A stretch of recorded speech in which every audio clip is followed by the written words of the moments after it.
પછી 24 ડાયસેકેરાઇડનું સામાન્ય અણુસૂત્ર શું હોય? છેલ્લું ડી જવાબ C12H2211 કોમન છે. સુક્રોઝ છે, માલ્ટોઝ છે, સેલોબાયોઝ છે, લેક્ટોઝ, આ બધામાં જ સૂત્ર છે. સ્ટાર્ચના સંપૂર્ણ જળ વિભાજનથી મળતી અંતિમ નિપજ નીચે પૈકી કઈ છે?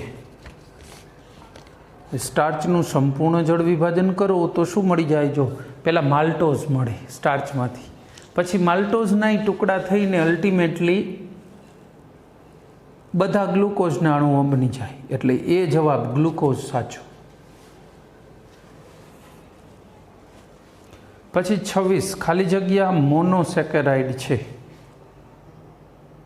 મોનોસેકેરાઇડ ગ્લુકોઝ, ફ્રુક્ટોઝ, ગેલેક્ટોઝ આ બધા મોનોસેકેરાઇડ જ છે. 6 કાર્બનવાળા જ છે પાછા બધા અધૂરામ પૂરું. ખેર આપેલ તમામ ડી જવાબ. પછી 27 ખાલી જગ્યા પોલીસેકેરાઇડ છે. પોલીસેકેરાઇડ કયો દેખાય છે? જો સ્ટાર્ચ પોલીસેકેરાઇડ, સેલ્યુલોઝ પોલીસેકેરાઇડ. બે જવાબ હોય એટલે ગ્લાયકોજન ખબર હોય કે ના હોય, પોલીસેકેરાઇડ જ થાય. જોકે આપણે આવે છે ગ્લાયકોજન, શરીરમાં ગ્લુકોઝ વધી જાય તો એનું રૂપાંતરણ ગ્લાયકોઝનમાં થઈ જાય એટલે સુગરમાં ગ્લુકોઝ કંટ્રોલ રહે, બરાબર ને? પ્રાણી જ સ્ટાર્ચ એટલે ગ્લાયકોજન, જેમ વનસ્પતિમાં સ્ટાર્ચ રૂપે સંગ્રહ થાય એમ. ડી જવાબ આપેલ તમામ. પછી 28 ચરબી, કાર્બોદિત પદાર્થ, પ્રોટીન કેલરીફિક કિંમતોના આધારે સાચા ક્રમમાં ગોઠવતા કયો વિકલ્પ સાચો સાબિત થાય? સૌથી જાજી ઉર્જા શેમાં હોય? કેલરીફિક વેલ્યુ, જે શરીરમાં જેનો અણુ બળે ને વધુમાં વધુ ઉર્જા આપે એવું ચરબી. પછી કાર્બોદિત પદાર્થ, કાર્બોહાઈડ્રેટ, અને પછી પ્રોટીન. હા, છૂટા પડવાનો ક્રમ ઊંધો છો, એમાં આવો જ ક્રમ બેસે એવું નહીં સમજતા. શરીરને ચરબીની ઉર્જાની જરૂર હોય તો પહેલાં કાર્બોહાઈડ્રેટ વપરાય અને ઉર્જા મળે, પછી ચરબી, અને પ્રોટીન તો અનિવાર્યપણે ન છૂટકે જ પ્રોટીનને તોડીને ઉર્જા મેળવે શરીર, પણ ત્યારે કોમામાં જતો રહે વ્યક્તિ, બરાબર? ન છૂટકે એ પ્રોટીનને તોડીને ઉર્જા મેળવે, એ તો લાસ્ટ સ્ટેજ હોય. સામાન્ય જીવન માટે ઉર્જા મેળવવાનું પ્રાથમિક સ્ત્રોત કાર્બોહાઈડ્રેટ, એ પતી જાય પછી ચરબી ચાલુ કરે, બરાબર? 20 મિનિટ સખત દોડો કે બહુ ઝડપથી ચાલો એટલે કાર્બોહાઈડ્રેટ પૂરો થાય રૂટીન, એટલે ચરબી બાળવાનું શરીર ચાલુ કરે.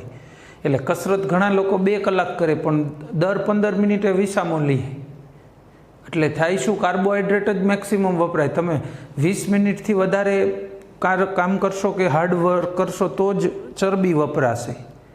15 મિનિટે બેઠા એટલે વળી ગ્લાયકોજનમાંથી પાછો બીજો ગ્લુકોઝ બનશે, એટલે વળી પાછી એમાંથી ઉર્જા મળશે, પણ ચરબીનો તો વારો જ ના આવ્યો. અને આવું જાજી વખત કરવાથી પછી અસહ્ય થાક લાગે, કારણ કે કાર્બોહાઈડ્રેટ મેક્સિમમ વાપરી નાખ્યા. એમ નહોતું કરવાનું, કન્ટિન્યુ કસરત કરવાની હતી. કસરતમાં વચ્ચે બ્રેક રાખવાનો નહોતો. અડધી કલાક કસરત કરો છો તો 20 મિનિટ પછી એટલે કે 10 મિનિટ ચરબી બાળીએ છીએ, સમજો. અડધી કલાક કન્ટિન્યુ કસરત હોય તો. ચલો જવાબ એ થશે કાર્બોદિત, એટલે ચરબી, કાર્બોદિત ને પ્રોટીન ક્રમશઃ. પછી 29 સાંદ્ર નાઇટ્રિક એસિડની નીચે પૈકી કોની સાથે પ્રક્રિયા કરતા ગન કોટન મળે? સાંદ્ર નાઇટ્રિક એસિડની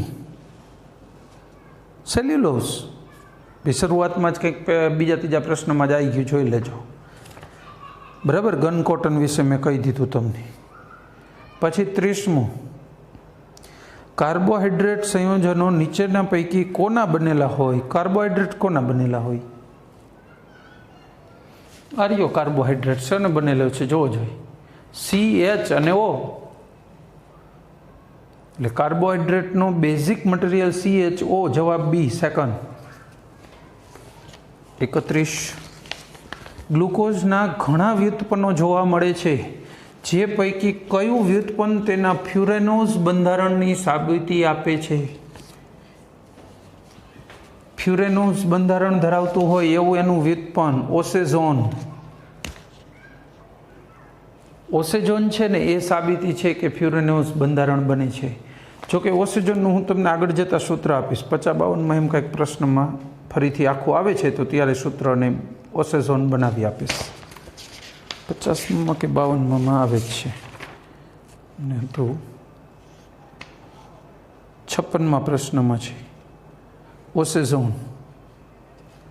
કારણ કે ગ્લુકોઝની છે ને 3 અણુ ફિનાઇલ હાઇડ્રેઝિન સાથે પ્રક્રિયા થાય છે. જો એ ચક્રીય રચના ના હોત ને તો એ અણુઓમાં વધઘટ થાત. એટલે ઓકે, આપણે આગળ વાત કરીશું. ઓસેઝોન લઈ લો સી. પછી 32 ઓસેઝોનનું બંધારણ સાબિત થયેલું બંધારણ હતું અને આમાંથી એવું બન્યું ઓસેઝોનમાં ફ્યુરાનોસ ચક્રીય રિંગ સિસ્ટમ એના આધાર ટૂંકમાં નક્કી થઈ ગયું હતું. પછી 32 ગ્લુકોઝ અને ફ્રુક્ટોઝ ખાલી જગ્યા બનાવે, બેયના સરખા જ ઓસેઝોન આવે ગ્લુકોઝ ને ફ્રુક્ટોઝ.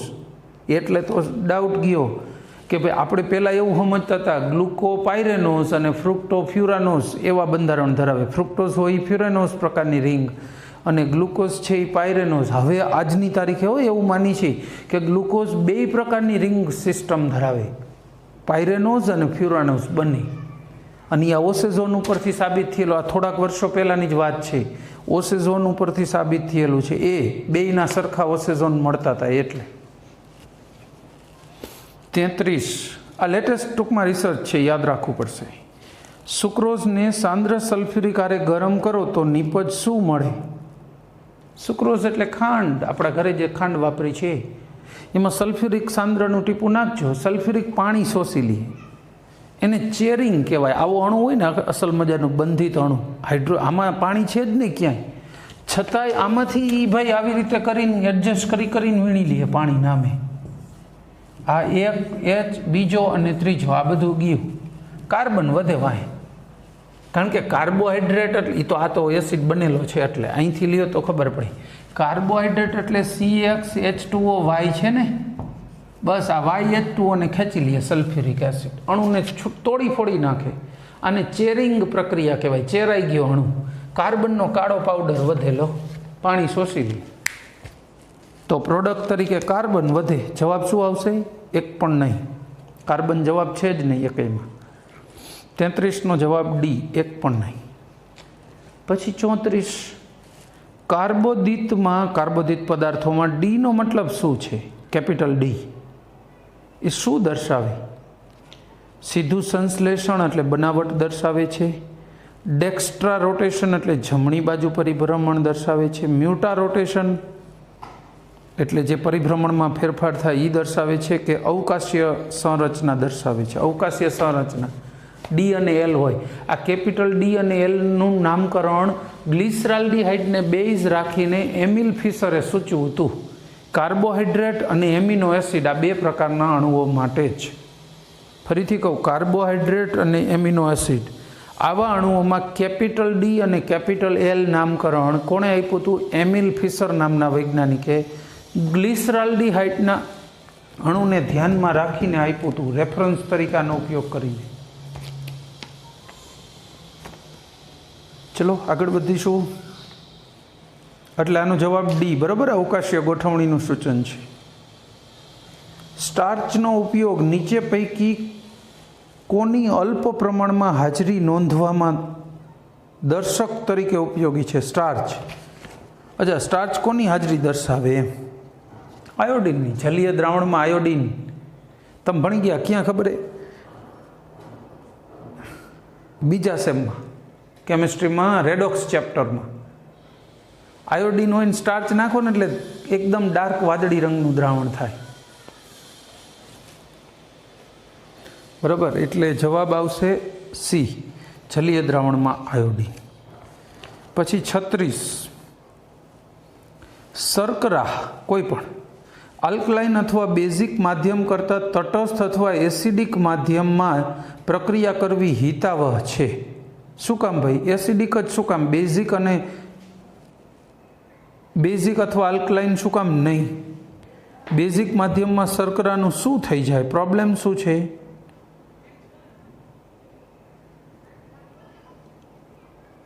સી અને ડી બંને જવાબ. જેમાં ઇન્વર્ઝન શક્ય હોય, વિન્યાસ ઉલટાઈ જવું, ડી હોય તો એલ ને એલ હોય તો ડી, વિન્યાસ ઉલટાઈ જાય, અથવા પુનઃ ગોઠવણી પણ થઈ શકે છે. આ બે ચાન્સ છે. પુનઃ ગોઠવણી થઈ જાય અણુમાં ને વિન્યાસે બદલાવી જાય, ઉલટી જાય, ઇન્વર્ઝન થઈ જાય છે પરિભ્રમણનું. એટલે સી અને ડી બંને જવાબ સાચા ઠરશે. કોઈ એક જ ટીક કરવાનો છે. જો આપણે નીટમાં ક્યાંય મલ્ટિપલ આન્સર આવતા હોય એવા ક્વેશ્ચન પૂછાતા નથી. વિધાનવાળા પણ બહુ રેર કેસમાં પૂછાય છે. આ બંને પ્રશ્નો જી એડવાન્સમાં, AI-EEE એમાં જ પૂછાય છે. આ બંને થીમ આપણી નથી, આપણામાં નથી આવતી. બહુ રેર કેસમાં વિધાન એકાદું આવી જાય તો એ તો વિધાન એકાદું આવી જાય કે વિધાન આવે તો એ નડતું નથી. પણ વિધાનની તૈયારી એટલે બહુ જરૂરી નથી. 4 વિધાનમાંથી 2 પહેલાં વિધાનનું કારણ બીજું છે કે નહીં ને એવા પ્રશ્નો, એ AI-EEE પ્રશ્નો છે. બરાબર? એટલે એને હમણાં સાઈડમાં મૂકીશું. એમ્સમાં એવા આવે વિધાનવાળા, multiple choice, a multiple correct આન્સરવાળા. એટલે આપણે એવા કંઈ જરૂર નથી. આ બેમાંથી કોઈ એક જવાબ તમારે ટીક કરવાનો, બે નહીં. બે પરફેક્ટલી શ્યોર બંધ બેસે છે તો પણ એક જ જવાબ ટીક કરવાનો છે. માર્ક એના 2 ટીક કરો તો માર્ક જતા રહેશે, સાચા હોય તોય. નીચે પૈકી કયું સંયોજન કુદરતમાંથી વધુ પ્રમાણમાં મળી આવે છે? મેક્સિમમ મળતું હોય કુદરતમાં, હા 4માં. સેલ્યુલોઝ. શું કામ? દુનિયાની તમામ વનસ્પતિના કોષ દિવાલમાં, એના કોષની કોષ દિવાલમાં સેલ્યુલોઝ તો હોય ને હોય જ. તો સેલ્યુલોઝ તો બધી જગ્યાએ અનિવાર્યપણે મળી જાય છે. ચલો 38. વનસ્પતિની કોષ દિવાલ નીચેના પૈકી કયા પદાર્થની બનેલી હોય છે? અથવા નીચે પૈકી કયું કાર્બોહાઈડ્રેટ સંયોજન વનસ્પતિની કોષ દિવાલના નિર્માણ માટે જરૂરી છે?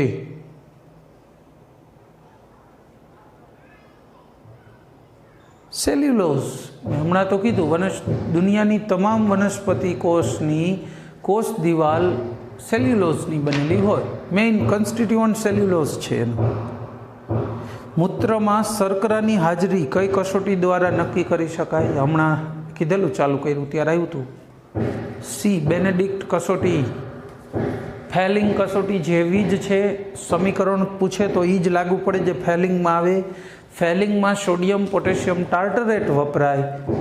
બેનેડિક્ટ કસોટીમાં સોડિયમ પોટેશિયમ સાઇટ્રેટ વપરાય, ટાર્ટરેટ નહીં. એટલો જ ફરક. બાકી લાલ કલર CO2O ના અવક્ષેપ આવશે. બેનેડિક્ટ કસોટી જવાબ. પછી 40. જ્યારે સુક્રોઝને સાંદ્ર HNO3 સાથે ગરમ કરવામાં આવે ત્યારે મળતી નિપજ ખાલી જગ્યા છે.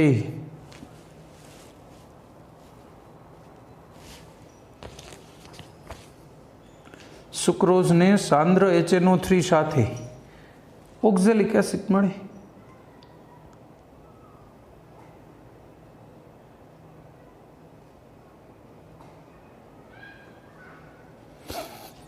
ઓક્ઝેલિક ગમે એને સાંદ્ર HNO3 થી પ્રબળ ઓક્સિડેશન કરતા નાખશો ને મોટા ભાગની શર્કરામાં ઓક્ઝેલિક ને કા ફોર્મિક ને એસિટિક ને એસિડ જ મળે સીધા. Oxalic maximum. ચલો ઓક્ઝેલિક જવાબ.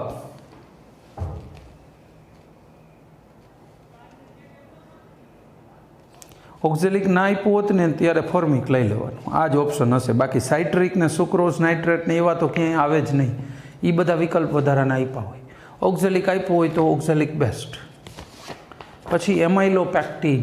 આપેલું સ્ટાર્ચના 2 ભાગ હોય ને, એમાઇલોઝ અને એમાઇલોપેક્ટિન. એમાઇલોપેક્ટિન શું છે, કેવું હોય છે, કંઈક પ્રોપર્ટી આપી છે? પાણીમાં દ્રાવ્ય છે, પાણીમાં અદ્રાવ્ય છે, પાણી સાથે કલીલ દ્રાવણ બનાવે છે. પાણી સાથે શું કરે છે? કલીલ દ્રાવણ બનાવે છે. તો જવાબ શું લેશો? બી, પાણીમાં અદ્રાવ્ય હોય. એમાઇલોપેક્ટિન પાણીમાં અદ્રાવ્ય હોય. ચલો 42. રિબોઝ માટે નીચે પૈકી કયું વિધાન ખોટું છે? રિબોઝ માટે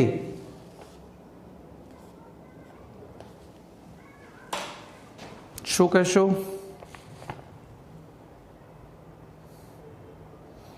સી તે 6 કાર્બન પરમાણુઓ ધરાવે છે.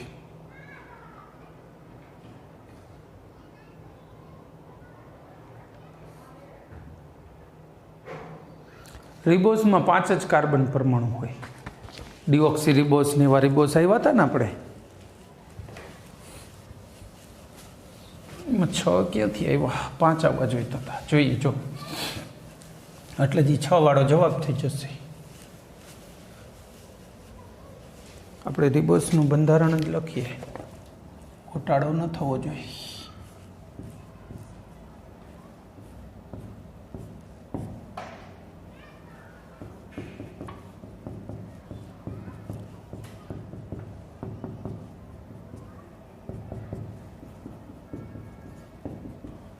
એક, 2, 3, 4 ને 5. 5 કાર્બન જ હોય, એમાં 6 ના હોય. બરાબર. તો સી જવાબ 6 કાર્બન હોય, ખોટી વાત. પોલીહાઇડ્રોક્સી સંયોજન છે. હા, એ તો છે જ. હાઇડ્રોક્સી ગ્રુપ તો વધુ છે જ, એટલે તો સાચું થયું. આલ્ડીહાઇડ શર્કરા છે, એ પણ સાચું. આનું ખુલે જેમ ગ્લુકોઝમાં ચક્રીય રચના ને બિનચક્રીય, આનું બિનચક્રીય લ્યો એટલે અહીં આલ્ડીહાઇડ થાય. 6 કાર્બન, એ ખોટી વાત. પ્રકાશીય રીતે સક્રિય, હા, બધા કિરાલ કાર્બનો જ છે, સક્રિય જ હોય. તો સી જવાબ. માલ્ટોઝ ખાલી જગ્યા ઓક્સિજન પરમાણુ ધરાવે. ચલો, માલ્ટોઝનું બંધારણ શું હોય? અરે ભાઈ, માલ્ટોઝ એક નહીં, સેલોબાયોસ, સુક્રોઝ બધાયના સરખા જ. C12H22O11 એટલે 11 કાર્બન ધરાવે. સી 11 ઓક્સિજન ધરાવે. સી જવાબ. પછી સુક્રોઝનું સાચું નામ કયું છે? ટૂંકમાં સુક્રોઝમાં કયા 2 ઘટકો છે એ જેનું સાચું નામ દર્શાવશે ને. ઘટકો શોધી કાઢો, કયા 2 છે સુક્રોઝના. એ આલ્ફા ડી ગ્લુકોપાયરેનોસાઇલ, બીટા ડી ફ્રુક્ટોફ્યુરેનોસાઇડ. એ જવાબ. ટૂંકમાં આલ્ફા ડી ગ્લુકોઝ હોય ને બીટા ડી ફ્રુક્ટોઝ હોય અંદર, એટલે. પછી સુક્રોઝ ખાલી જગ્યા છે કેવું હોય? સુક્રોઝનું વિશિષ્ટ પરિભ્રમણ કેટલું હોય? +66.5 +66.5 ધન છે ને. ડેક્સ્ટ્રો રોટેટરી આવે, દક્ષિણ ભ્રમણીય.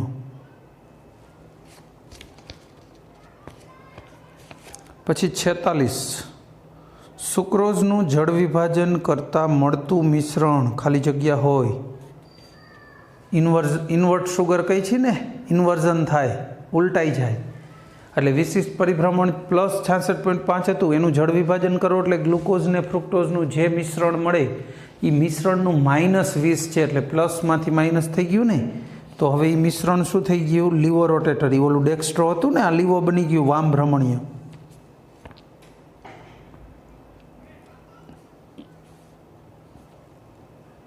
પછી 47 સુક્રોઝ કેવી છે? Non reducing શર્કરા. બી જવાબ. સુક્રોઝ છે એ નોન રિડ્યુસિંગ છે. ફેલિંગ દ્રાવણ કે ટોલેન્સ પ્રક્રિયકનું રિડક્શન કરી શકતી નથી. પછી 48 સુક્રોઝ નીચે પૈકી કયો ક્રિયાશીલ સમૂહ ધરાવે છે? સુક્રોઝમાં કયો ક્રિયાશીલ સમૂહ હોય? એ કંઈ નહીં, આલ્ડીહાઇડ આલ્ડીહાઇડ કે કીટોન ના હોય. એ તો આલ્ડીહાઇડ કીટોન ક્યાં છે? ગ્લુકોઝમાં આલ્ડીહાઇડ છે ને ફ્રુક્ટોઝમાં કીટોન, પણ એ બેયનું ચક્રીય રચના થઈને જોડાય ત્યારે સુક્રોઝ બને છે ને. સુક્રોઝમાં તો આવી રીતનું જોઈન્ટ થઈ જાય, એટલે એમાં આલ્ડીહાઇડ કે કીટોન મુક્ત રીતે એકઈ ન મળે. આવું ચક્રીયકરણ થઈ જાય. ફ્રુક્ટોઝનું, આલ્ડીહાઇડનું, બે ઓલા ગ્લુકોઝનું બને. એટલે સુક્રોઝમાં મુક્ત રીતે આલ્ડીહાઇડ કે કીટોન CO કે CHO એકઈ ના હોય. એ ભૂલ છે. એટલે જવાબ શું કહેશું? ડી.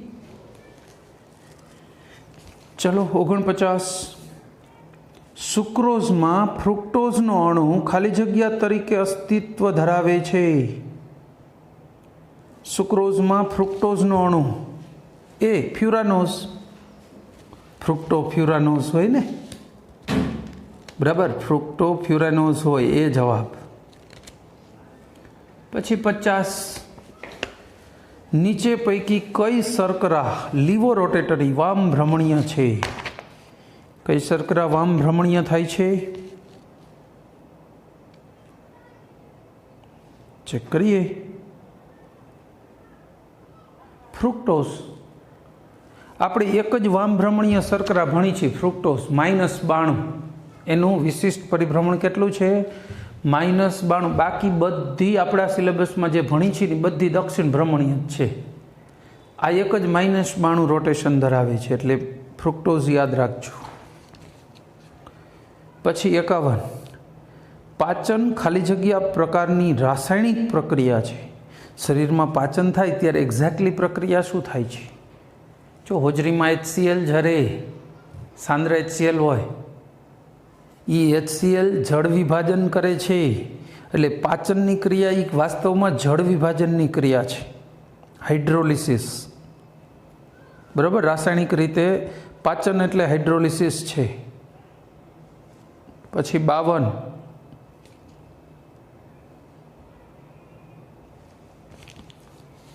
નીચે પૈકી કયો પ્રક્રિયક ગ્લુકોઝની પરખ કરવા માટે વપરાય છે?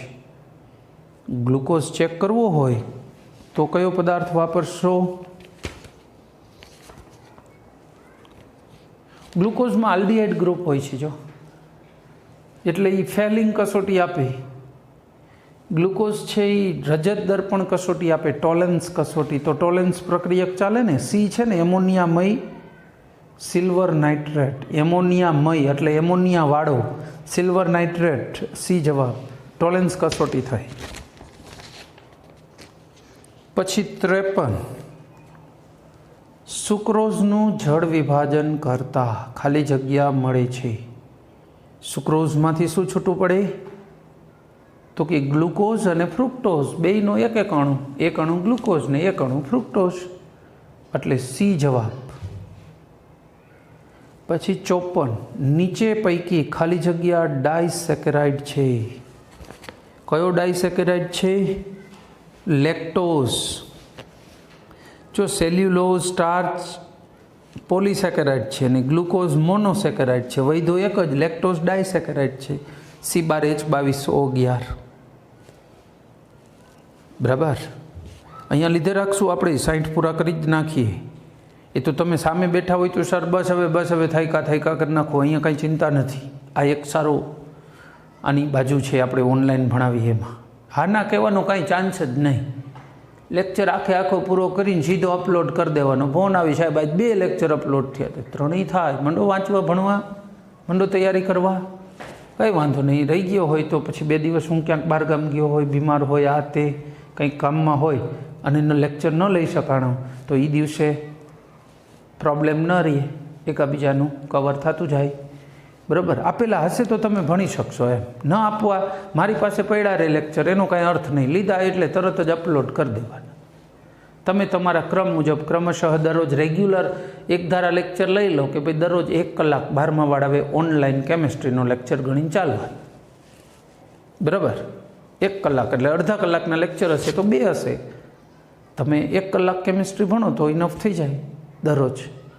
ત્યાં સુધી એટલામાં તો હું સિલેબસ તો કવર ઘણો બધો કરી આપીશ. આપણે જો એક આખું સેક્શન તો પૂરું કરી નાખ્યું છે. બરાબર ને? એટલે સિલેબસની કંઈ ચિંતા નહીં. કદાચ ઓનલાઈન રાખીને સરકાર એમ કહે કે ભાઈ હવેથી ઓનલાઈન ભણવાનું, તોય વાંધો નથી. તોય આપણો સિલેબસ ટાઈમસર હશે. તમારી અમુક લોકો બહુ ઉતાવળા થતા હતા. બહુ શરૂઆતમાં આપણે ચાલુ નહોતું કર્યું કે સાહેબ છોકરાઓને એક તો કેમિસ્ટ્રી આવડતું નથી, તમે હજુ કાંઈ લઈ નથી રહ્યા, ઓનલાઈન કર્યું નથી. અરે ભાઈ સમય આવે થઈ જાય, અને થઈ જ ગયું. બરાબર. સમય મુજબ કરીએ તો સારું. માર્ચમાં એક તો લોકડાઉન કર્યું ને આપણે કાંઈ સીધું ભણાવવાનું ચાલુ ન કરાય. આંખે ચડી જાય. તંત્રને એવું લાગે કે આ લોકો આપણો ઓર્ડર માનતા નથી. એવું ન કરાય. પણ આપણે ટાઈમે ચાલુ કર્યું જ છે. અને સરકાર હજુ એટલા દિવસો આપશે ભણવાના. તમારે અત્યારે આ ભણો ને, આ એક્સ્ટ્રા થઈ જશે, તમને બહુ ફાયદો થશે. ચલો પછી ગ્લુકોઝનું ખાલી જગ્યામાં વર્ગીકરણ કરી શકાતું નથી. પહેલું હેક્સોઝ હોવું જોઈએ. હેક્સોઝ, હેક્ટોઝ નહીં, એમ તો હેક્સોઝ.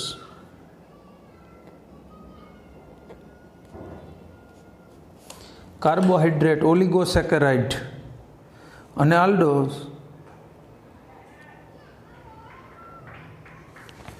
તો જવાબ શું આવશે?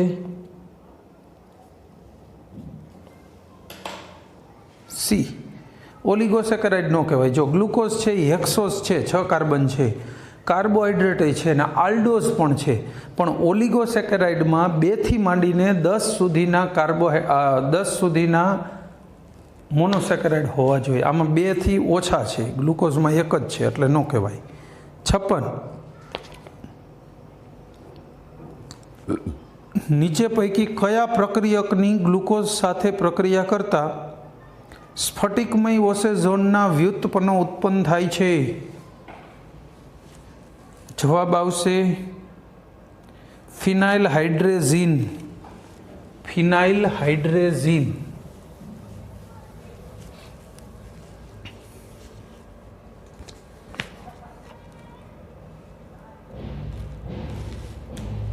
ફિનાઇલ હાઇડ્રેઝીન આરે જો આને પ્રક્રિયા આવી રીતે થશે: CHO,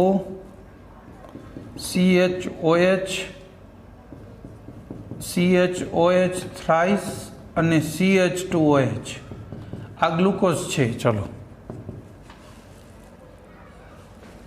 હવે આની પ્રક્રિયા NH2NHC6H5 સાથે કરવી છે. ફિનાઇલ હાઇડ્રેઝીન.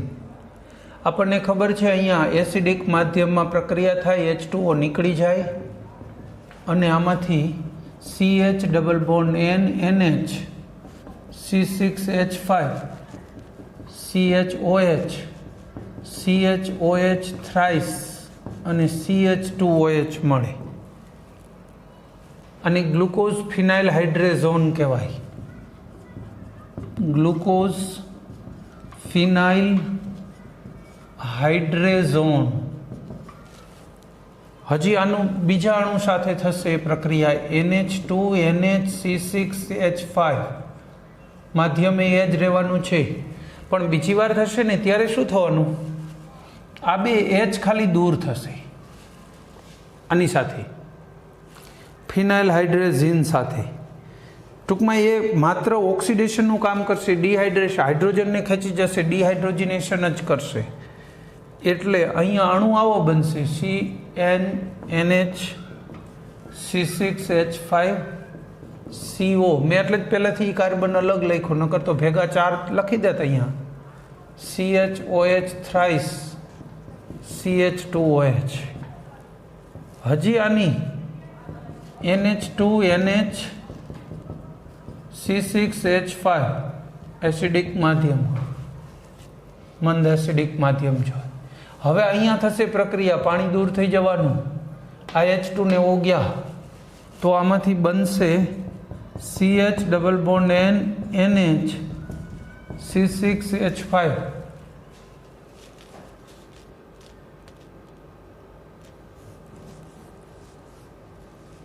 આ છે ને, આ 2 હાઇડ્રોજન ગયા ને, આ તૂટીને 2 ને 1 હાઇડ્રોજન મળી જાય એટલે હાઇડ્રેઝીન અને બેન્ઝીન છૂટું પડી જાય. એનું તો આપણે અત્યારે કામ નથી. C double bond N NH C6H5 પછી CHOH થ્રાઇસ CH2OH થઈ જાય. આ ગ્લુકોસેઝોન છે. આવો સેઝોન મળતા ગયા. આ ગ્લુકોસેઝોન મળ્યો ને હવે તમે કદાચ બીજું કોઈ પણ લીધું હોત ગ્લુકોઝને બદલે ફ્રુક્ટોઝ, બરાબર, તોય આ જ મળે. ચાલો રેડી. જોકે અહીંયા અલગ આપ્યું છો, વારીઓ અહીંથી નથી તોડ્યું, આપ્યું છે મારી પાસે છે, અહીંથી ક્રેક થઈ જાય છે. Minus ammonia minus C6H5NH2 aniline નીકળે છે. જો એનિલિન અને એમોનિયા. સારું, તો જવાબ શું આવશે આમાં? સ્ફટિકમય ઓસેઝોન કોણ આપે છે? ગ્લુકોઝ, મતલબ ફિનાઇલ હાઇડ્રેઝીન સાથે. બી જવાબ. પછી 57 નીચે પૈકી કયો ઉત્સેચક સ્ટાર્ચનું માલ્ટોઝમાં રૂપાંતરણ કરે? સ્ટાર્ચનું શેમાં? માલ્ટોઝ. ડાયાટેઝ. ડાયાટેઝ માલ્ટોઝમાં રૂપાંતરણ કરે.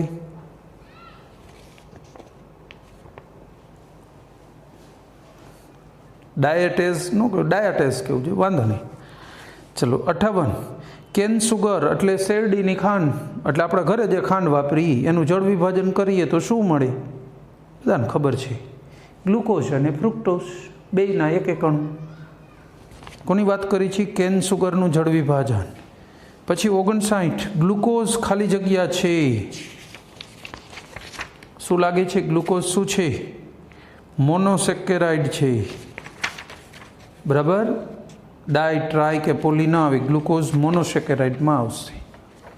પછી ત્યાર પછી અરીસાને ચાંદીનો ઢોળ ચડાવવા માટે ખાલી જગ્યા કાર્બોહાઈડ્રેટનો ઉપયોગ થાય છે. હવે આમ તો કાર્બોહાઈડ્રેટનો કાંઈ ઉપયોગ કરીને ઢોળ ચડાવતા નથી, એસિટાલ્ડીહાઇડનો ઉપયોગ કરીએ છીએ પ્રેક્ટિકલી. પણ કરવો હોય તો કોનો કરી શકાય? જેમાં આલ્ડીહાઇડ હોય એવો કાર્બોહાઈડ્રેટ ચાલે. ગ્લુકોઝ, ગ્લુકોઝ એકમાં જ આલ્ડીહાઇડ છે. બાકી જો સુક્રોઝમાં તો આલ્ડીહાઇડ કે કીટોન કાંઈ મુક્ત સમૂહ ન મળે, સ્ટાર્ચમાંય ન મળે, ફ્રુક્ટોઝમાં તો કીટોન હોય, એટલે ગ્લુકોઝ એક શક્ય છે. એટલે ગ્લુકોઝ છાંટી દઈએ, પછી ટોલેન્સ પ્રક્રિયક છાંટી દે, અને પછી એ કાચને પહેલાં એક બાજુ વોશ કરી નાખે ને પછી આ બે વારાફરતી છાંટી દઈએ. પછી એને રૂમમાં મૂકી અને રૂમનું જ આખાનું ટેમ્પરેચર હીટરથી 50 ડિગ્રી જેટલું લઈ જાય. થોડું જેન્ટલ હીટિંગ, થોડીક વાર 10-15 મિનિટ જાળવે એટલે રજત દર્પણ કસોટી થઈ જાય ને કાચ ઉપર લેયર ચડી જાય સિલ્વરનું. બરાબર, તો આ રીતે ચાંદીનો ઢોળ ચડી જાય છે. બરાબર, અને અરીસો બની જાય. જે એક બાજુએ આ લેયર ચડી ગયો, આમ કાચ ઊંધો કરી નાખો, એ બાજુથી મોઢું દેખાય, અરીસો બની ગયો. સી જવાબ ગ્લુકોઝ. બસ આ સાથે આપણો લેક્ચર પૂરો કરીશું. Thank you. જય હિન્દ.